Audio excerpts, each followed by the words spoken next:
Today is Wednesday, April 15th, 2020. Remember that for today, you had to send me this exercise. Vous vous souvenez que pour aujourd'hui, j'attends encore votre exercice, pour celles et ceux qui ne me l'ont pas rendu, j'attends l'exercice que vous deviez faire, d'accord? L'exercice, c'était ça. Écrire en anglais, qu'est-ce que c'est ça, etc., en mettant votre nom. Souvenez-vous qu'il faut m'envoyer cet exercice soit par mail, d'accord, soit par Pronote, en m'envoyant l'exercice comme si on avait une discussion sur Pronote. Vous vous souvenez, mon mail, c'est pvrigno1, pvrigno1,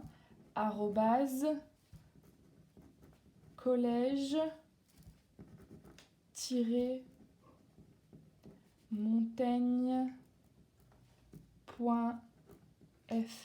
D'accord? Il faut m'envoyer ça. Ok? Je l'attends.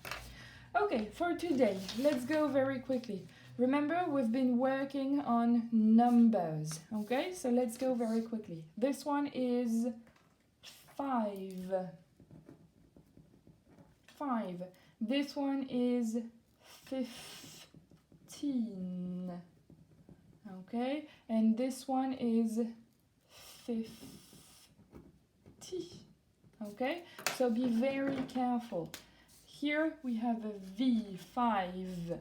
Okay, but here it's an F.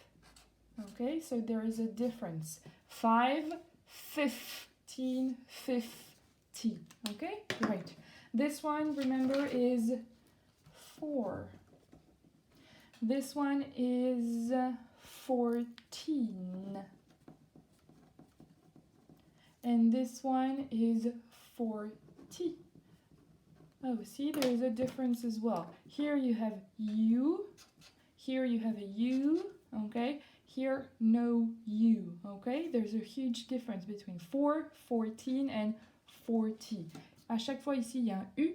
Pour 14, il y a un U aussi, mais pour 40, il n'y en a pas. Donc, il faut faire très attention à ça. Let's go for this one. Okay, this one is 25.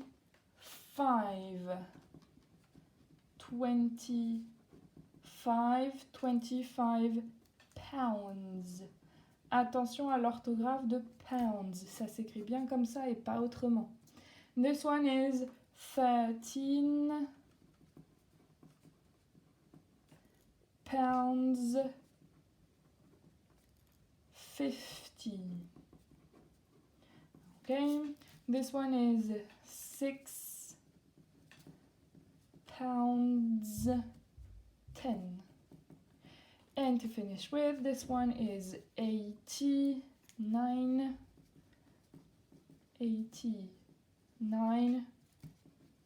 pounds 74. Et voilà. Vous voyez, à chaque fois, ça fait comme un puzzle. D'abord, on met la dizaine, d'accord? On choisit la bonne dizaine. Là, c'était 20. Ensuite, l'unité. Là, c'était 5, 5. Et ensuite, la monnaie, pounds, d'accord? Et quand il y a des centimes, c'est pareil, c'est comme un puzzle. Alors, d'abord 13, ensuite pounds, ensuite 50. Il n'y a pas à se casser la tête. Ici, d'abord les dizaines, 80, ensuite les unités, 9, ensuite la monnaie, pounds. Et on recommence pour les centimes, la dizaine, 70, l'unité, 4. C'est comme un puzzle à chaque fois. Et on fait bien attention à comment ça s'écrit, pounds, pounds, pounds et pounds. Okay, let's go. For today, we have a new exercise, okay? See, you have different dishes and drinks, okay? And you have here, how do you say this in English? You see, with the names of the dishes, the prices, the total.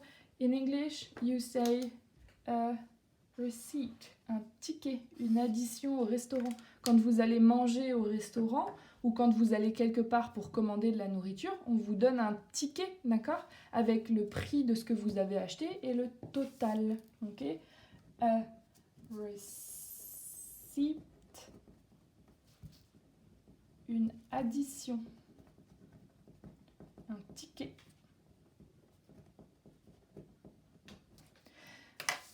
Okay, so first of all, name each food based on the receipt. Donc là, il faut qu'on arrive à nommer tout ça en anglais. Comment ça s'appelle en anglais? Comment ça s'appelle en anglais? En regardant là-dedans. Alors on y va. Coke, okay? 2 Cokes. Can you imagine which one is a Coke? This is Coke? No. Look, it's written. This is Coke, okay? Du Coca-Cola en anglais, Coke.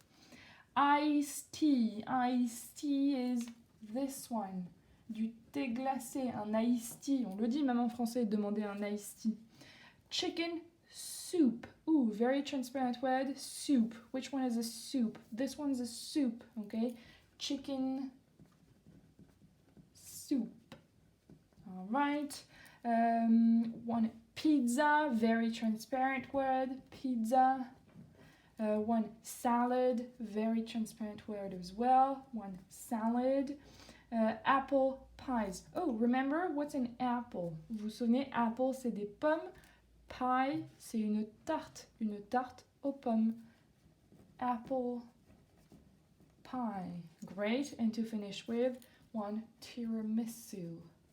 Un tiramisu, c'est un gâteau au chocolat italien. One tiramisu. Okay.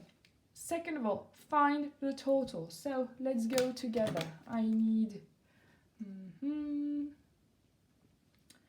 So we have 4 pounds plus 1 pound 60 plus 8 pounds plus 7 pounds 50 plus 10 pounds plus 10 pounds 80 plus 7 pounds equals, in English, 48 pounds 9. All right, 48 pounds 9. Very good. Now, let's go back to the toolbox. Okay, iced tea. Bon, tout le monde sait ce que c'est un iced tea. Coke, in English, du Coca-Cola. Pizza, tout le monde sait ce que c'est. Chicken soup, c'est une soupe. À quoi? Soupe, chicken, au poulet. De la soupe au poulet. Et on fait très très attention. Chicken, à bien écrire, il y a C plus K. C and K. Okay? Chicken soup, de la soupe au poulet. Apple pie, de la tarte aux pommes. One salad, tout le monde sait ce que c'est. And tiramisu, tout le monde sait ce que c'est aussi. À chaque fois, ça s'écrit pareil en français et en anglais. Iced tea, pizza, salad, tiramisu. Non, je dis des bêtises. En plus, salad en français, normalement, oups, ça prend un E à la fin, mais pas en anglais. Une salade avec E en français, salad sans E en anglais. Great, finished for today. So you need to write the date, okay? You need to write this exercise and the toolbox, all right? This is in your cahier de texte. Ça, je l'ai mis en pièce jointe du cahier de texte, mais vous n'avez pas besoin de l'imprimer parce qu'on a mis ça dans la toolbox, ok?